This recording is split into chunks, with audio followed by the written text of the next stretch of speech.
तो finally not set 9 का result out हो चुका है और हमारे लड्डू पेड़ों ने बहुत मचाया है इस बार। एंड अब जो सबसे ज़्यादा डाउट्स आ रहे हैं, सबसे ज़्यादा क्वेश्चंस आ रहे हैं, वो ये है कि सर क्या-क्या डॉक्यूमेंट्स प्रिपेयर करके रखें, क्या-क्या डॉक्यूमेंट्स तैयार करके रखें कि हमें ऑप्शन फिलिंग, चॉइस फिलिंग के बाद हमें जो डॉक्यूमेंट्स अपलोड करने पड़ेंगे। तो वो सारे डॉक्यूमेंट्स की हम बात कर लेते हैं एक-एक करके, कौन-कौन से डॉक्यूमेंट्स हैं जिनकी हमें ज़रूरत पड़ेगी, जिनकी हमें रिक्वायरमेंट पड़ेगी। तो एक-एक करके देखते हैं। सबसे पहले कौन-कौन से डॉक्यूमेंट्स आपको अभी अरेंज करके रखने हैं, अपने पास रखने हैं, रेडी रखने हैं, ताकि जैसे ही चॉइस फिलिंग शुरू हो, आप लोग वो डॉक्यूमेंट्स अपलोड कर सको। देखो, डॉक्यूमेंट्स में सबसे इम्पोर्टेंट जो शुरुआत से आपको मैं बता देता हूँ, जो सबसे ज़्यादा बेसिक्स चीज़ें हैं, जो बेसिक रिक्वायरमेंट्स है, सबसे पहले आइडेंटिटी प्रूफ है आप लोगों का। आइडेंटिटी प्रूफ है आप लोगों का, ठीक है। आइडेंटिटी प्रूफ के अंदर बच्चों सारे याद रखना, आइडेंटिटी प्रूफ के अंदर आप लोगों को एक तो आधार कार्ड चाहिए, है ना। वोटर कार्ड भी हो सकता है, आधार कार्ड भी हो सकता है, ड्राइविंग लाइसेंस भी हो सकता है, बट जो मेन चीज़ है अपने यहाँ पे आधार कार्ड रहेगी। और आधार कार्ड में एक बहुत इंपॉर्टेंट बात याद रखना कि आप लोगों का जो आधार कार्ड है उसमें फ़ोटो अपडेट करवाना मत भूलना, है ना। आधार कार्ड की फ़ोटो अपडेट रखना, क्योंकि फ़ोटोज़ को लेके आजकल बड़ी दिक्कत रहती है। बहुत पुरानी फ़ोटोज़ है तो प्लीज़ उसको अपडेट करवा लेना। 1 हफ्ते में चेंज होके आ जाती है, 2-3 दिन में भी चेंज हो जाती है। तो आधार कार्ड की फ़ोटो अपडेट करवा के रखना रिसेंटली। और आपका सिग्नेचर और थंब वेरिफिकेशन तो वहाँ पे हुआ ही था, वो वापस से हो जाएगा, उसकी कोई दिक्कत नहीं है। बट आधार कार्ड में आपका नाम, आपके फादर्स नेम, है ना, आपका नेम सही होना चाहिए, फादर्स नेम, है ना, फादर्स नेम। ये जो नाम है और फादर्स नेम है, सारे डॉक्यूमेंट्स में सेम होना चाहिए। ऐसा नहीं हो कि आधार कार्ड में नाम अलग है, किसी और डॉक्यूमेंट्स में नाम अलग है। तो आपका नाम और फादर्स नेम सारे डॉक्यूमेंट्स में, डेट ऑफ बर्थ, ये 3 चीजें सारे डॉक्यूमेंट्स में सेम होनी चाहिए। इवन एक स्पेलिंग का भी फर्क नहीं मिलना चाहिए, वरना दिक्कत होती है, ठीक है। आइडेंटिटी प्रूफ हो गया। देन उसके बाद एजुकेशन क्वालिफिकेशन बच्चों, education qualification, qualification education qualification में आपको 10th 12th की मार्कशीट चाहिए बच्चों।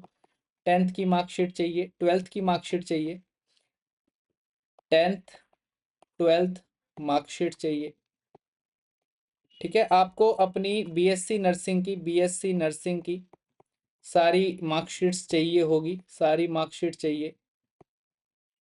देन आपको अपना एक जो आपका डिग्री मिलती है ना, आपको डिग्री मिलती है, वो डिग्री चाहिए होगी, ठीक है। डिग्री कंप्लीट होने के बाद, ग्रेजुएशन कंप्लीट होने के बाद, चाहे वो प्रोविजनल डिग्री हो, चाहे वो ऑफिशियल डिग्री हो, है ना, वो आपको चाहिए। डिग्री भी आपके पास होनी चाहिए, या फिर कोर्स कंप्लीटिंग सर्टिफिकेट बोलते हो आप लोग, है ना, कोर्स कंप्लीशन सर्टिफिकेट, ये भी आपको चाहिएगा, ठीक है। तो ये सब होना चाहिए आपके पास। ये एजुकेशन क्वालिफिकेशंस है जिसके अंदर आपकी सारी डिग्रीज आ जाएगी बच्चों। देन सबसे इंपॉर्टेंट चीज, your RN certificate, registered nurse का सर्टिफिकेट, ये बहुत इंपॉर्टेंट है बच्चों। अगर किसी का एक्सपायर हो गया तो उसको रिन्यू करवा लें, अगर किसी के पास सही है बिल्कुल तो कोई दिक्कत नहीं है। बट याद रखना, आरएन नंबर बहुत इंपॉर्टेंट है, आरएन सर्टिफिकेट आपके पास होना चाहिए। आइदर प्रोविजनल हो या परमानेंट हो, बट होना चाहिए, वो जरूरी है। और वो आपको पता है, एग्जामिनेशन फॉर्म की जो लास्ट डेट थी उससे पहले का डेट का होना चाहिए। जो लास्ट डेट थी आपके एग्जामिनेशन फॉर्म की, उससे पहले का डेट में इशू हुआ हुआ होना चाहिए, मतलब उससे पहले की डेट का होना चाहिए, उसके बाद वो नहीं मानेंगे। तो ये सबसे इंपॉर्टेंट चीज़ है। देन अगर इन केस आप जीएनएम है तो एक्सपीरियंस सर्टिफिकेट चाहिए होगा बच्चों, ठीक है। एक्सपीरियंस सर्टिफिकेट एकदम जेन्युइन होना चाहिए। एक्सपीरियंस सर्टिफिकेट अच्छे से बना हुआ होना चाहिए प्रॉपर, क्योंकि वो जिस भी जगह आप ज्वाइन करोगे, वहाँ का इंस्टीट्यूट वहाँ एक्सपीरियंस वाली लोकेशन से या जगह जहाँ भी आपने काम किया वहाँ से रीवेरीफाई करवाएगा। वो एक मेल और एक लेटर भेजेगा उनको, वहाँ से वो वेरीफाई करके भेजेंगे। तो वो एकदम जेन्युइन होना चाहिए एक्सपीरियंस सर्टिफिकेट आपका। जिनका भी एक्सपीरियंस काउंट हो रहा है वो एक्सपीरियंस सर्टिफिकेट प्रॉपर बनवा के रखें अभी, क्योंकि वो आपको अपलोड करना पड़ेगा और वो आपको देना भी पड़ेगा, ठीक है। एक्सपीरियंस सर्टिफिकेट के बाद आपका जो सबसे इंपॉर्टेंट पॉइंट आता है बच्चों, that is your category and reservation certificates, है ना। आपका कैटेगरी एंड रिजर्वेशन सर्टिफिकेट जिसमें आपको ऑलरेडी डेट्स मेंशन है ना। ईडब्ल्यूएस और ओबीसी के लिए ऑलरेडी डेट्स मेंशन है बच्चों, डेट मेंशन है। उन्हीं डेट्स के बीच का सर्टिफिकेट आपके पास होना चाहिए, बहुत इंपॉर्टेंट है ये। डेट्स के बीच का, उन्हीं डेट्स के अंदर का सर्टिफिकेट चाहिए। उसके बाद बड़ी दिक्कत आने वाली है ना? अगर उन डेट्स का सर्टिफिकेट नहीं है तो बड़ी प्रॉब्लम आएगी। ठीक है, एससी एसटी के सर्टिफिकेट्स में कोई इशू आता नहीं, वो वन टाइम होता है, तो वो ऑलरेडी बना हुआ होगा। एंड ये सर्टिफिकेट सेंट्रल गवर्नमेंट के सेंट्रल गवर्नमेंट के फॉर्मेट में होना चाहिए आप लोगों के पास, ये भी याद रखना आप सारे के सारे। एंड अगर कोई कैटेगरी पीडब्ल्यूडी कैटेगरी से है बच्चों, है ना, पीडब्ल्यूडी कैटेगरी का है, तो उसका भी पीडब्ल्यू कोटे का सर्टिफिकेट होना चाहिए, है ना, पीडब्ल्यूडी, वो भी सेंट्रल गवर्नमेंट के फॉर्मेट में होना चाहिए।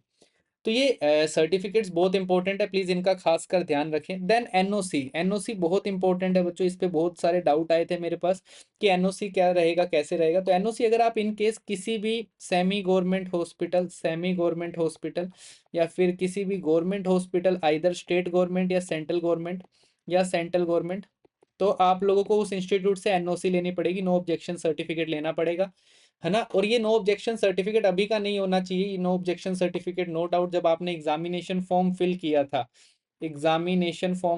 था, तो फॉर्म फिल करते टाइम आपने नो ऑब्जेक्शन सर्टिफिकेट लिया होगा, वो एनओसी का सर्टिफिकेट, उसी के बिहाफ पे अब आपको एक बार और एनओसी बना के जब आप छोड़ोगे इंस्टीट्यूट को, जब आप स्विच करोगे वहां से रिजाइन देके नए इंस्टीट्यूट में जाओगे, तो वो एनओसी आपके अब काम आएगी।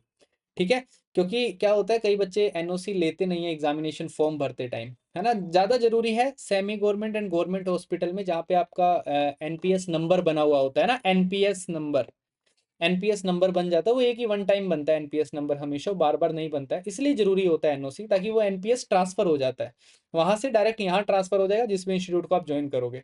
तो एनओसी जरूरी है लेनी, अगर आपने किसी भी ड्यूरिंग स्टेट या सेंट्रल गवर्नमेंट में आप काम कर रहे थे और आपने फॉर्म फिल किया और आपका सिलेक्शन हो गया, तो फॉर्म फिलिंग के टाइम पे आपने एक परमिशन ली होगी एनओसी की, कि हमें ये फॉर्म फिल करना, हम ये एग्जाम देना चाहते हैं, और आपको उस इंस्टीट्यूट ने आपकी एनओसी दी होगी, तो वो एनओसी जरूरी है। ठीक है, एज प्रूफ चाहिए, तो एज प्रूफ तो 10th के सर्टिफिकेट में आ जाती है, तो 10th का सर्टिफिकेट आपके पास है ही बच्चों, है ना। उसके अलावा आपको अपना एडमिट कार्ड चाहिएगा, है ना, एडमिट कार्ड आपका, है ना, एंड आपका रजिस्ट्रेशन स्लिप भी, है ना, रजिस्ट्रेशन फॉर्म भी चाहिएगा, जो आपने फुल करके डाउनलोड किया होगा उस टाइम पे, तो वो रजिस्ट्रेशन फॉर्म, एडमिट कार्ड भी चाहिए बच्चों, याद रखना। एंड एक आप लोगों को जाहिर सी बात है, जो करेक्टर सर्टिफिकेट है ना, करेक्टर सर्टिफिकेट, ये भी चाहिए होगा बच्चों। करेक्टर सर्टिफिकेट आपको बनवाना पड़ेगा, करेक्टर सर्टिफिकेट में परफॉर्मा मिलेगा आपको एक, वो परफॉर्मा डाउनलोड करो, या फिर हर करेक्टर सर्टिफिकेट का परफॉर्मा ऑलरेडी आपको किसी भी स्टेशनरी पे मिल जाता है। देन वो करेक्टर सर्टिफिकेट बनेगा, एसटीएम के साइन होते हैं इस पे, एसटीएम के साइन होते हैं करेक्टर सर्टिफिकेट पे, सारे बच्चे याद रखना, एसटीएम के साइन करवाने हैं, करेक्टर सर्टिफिकेट आपको चाहिएगा। और करेक्टर सर्टिफिकेट में आपको हो सकता है एसटीएम के साइन करवाने से पहले पुलिस वेरिफिकेशन भी करवाना पड़े। ठीक है, तो ये दोनों इंपॉर्टेंट बातें हैं जो आपको पता होनी चाहिए। ठीक है, दोनों इंपॉर्टेंट है जो आपको पता होनी चाहिए, तो ये प्लीज़ ये काम जरूर करवा लेना है, सारे डॉक्यूमेंट्स अच्छे से प्रिपेयर करके रख लेना बच्चों, ये सारे डॉक्यूमेंट्स की आपको रिक्वायरमेंट पड़ने वाली है। ठीक है, और इनके अलावा कोई भी एडिशनल डॉक्यूमेंट्स की रिक्वायरमेंट पड़ती नहीं है, वैसे ये बेसिक रिक्वायरमेंट्स है। एक परफॉर्मा एम्स देता आपको, एक डिक्लेरेशन फॉर्म देता आपको, वो डिक्लेरेशन फॉर्म नाम नूम भर के आपको अपने साइन करके वो बस अपलोड करना होता है, एक वो बेसिक सा फॉर्म होता है, उसमें भी कोई दिक्कत नहीं आती। ठीक है, कुछ एम्स आईएनसी मांगते हैं ना, कुछ एम्स इंडियन नर्सिंग काउंसिल से आपका कॉलेज वेरीफाई है क्या। ठीक है, कुछ एम्स मांग लेते हैं, तो हो सके तो आप अप्लाई कर देना अभी, है ना, अप्लाई कर देना आप, कि आपका कॉलेज आईएनसी वेरीफाई है। अप्लाई करना, एक 500 रुपये की फीस लगती है, तो आपको आईएनसी विद इन 15-20 दिन में मेल कर देगा आपके पास कि हाँ आपका कॉलेज वेरीफाई है। एक आईएनसी फीस लगती है, आप अपना कॉलेज का वेरिफिकेशन स्टेटस पता कर सकते हो वहाँ से। तो ये कई एम्स मांग लेते हैं, है ना, हर कोई नहीं मांगता है, बट कुछ एम्स ये सर्टिफिकेट भी मांग लेते हैं ड्यूरिंग फिजिकल डॉक्यूमेंट वेरिफिकेशन। तो एक इस चीज़ का भी ध्यान रखना। तो ये कुछ डॉक्यूमेंट्स हैं जो आपको प्रिपेयर करके रखने हैं आपके काउंसलिंग से पहले, और देन फिजिकल वेरिफिकेशन में भी इनकी रिक्वायरमेंट पड़ेगी। एंड आपकी फोटोग्राफ्स भी आपको जरूरत पड़ेगी, फोटोग्राफ्स भी आप प्रिपेयर करके रखें, ये सारे डॉक्यूमेंट्स प्रिपेयर करके रखें, अभी बनवा लें जल्दी से। कोई भी बच्चा देर ना करें इन डॉक्यूमेंट्स को अरेंज करने में, क्योंकि इन सभी की आपको रिक्वायरमेंट पड़ने वाली है। फिर भी कोई डाउट हो, क्वेरी हो डॉक्यूमेंट्स को लेके, कमेंट सेक्शन में छोड़ देना, मैं फिर से देख लूंगा कमेंट्स आपके, एंड देन वापस से वीडियो मिल जाएगी आपको, जो भी रिक्वायरमेंट लगेगी मुझे कि हाँ ये जरूरी चीज़ है, तो मैं जरूर बताऊंगा आपको। Thank you so much, and wish you all the very best बच्चों, कि आपका डॉक्यूमेंट वेरिफिकेशन अच्छे से हो, मेडिकल अच्छे से हो, एंड जल्दी से आप लोग ज्वाइन करें, एंड हमारा और पीडब्ल्यू का मम्मी पापा का नाम जल्दी से रोशन करें। Thank you so much, bye bye, ख्याल रखें एंड मुस्कुराते रहें।